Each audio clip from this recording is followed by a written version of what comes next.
مہینے ہیں، لیکن آخر کیا بات ہے؟ ہم تو صرف اتنا سمجھ رہے ہیں کہ رمضان المبارک کا مہینہ وہ ہے جس میں قرآن نازل کیا گیا، لیکن اس میں غور کرنے والی چیز یہ ہے کہ یہ قرآن دنیا کی جتنے بھی کتابیں یا دنیا میں جتنے بھی کتابیں اللہ رب العالمین نے نازل کی، ان میں سب سے مقدس کتاب قرآن کریم ہے۔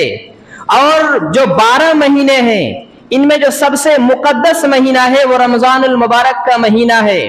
اسی لیے اللہ رب العالمین نے کہا کہ شہر رمضان الذی انزل فیہ القرآن، کہ رمضان وہ مہینہ ہے جس میں ہم نے قرآن کو نازل کیا۔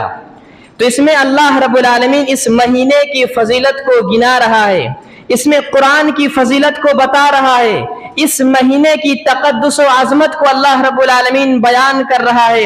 اور یہ فخر کی بات ہے کہ رمضان کے مہینے میں قرآن نازل کیا گیا، یہ انتہائی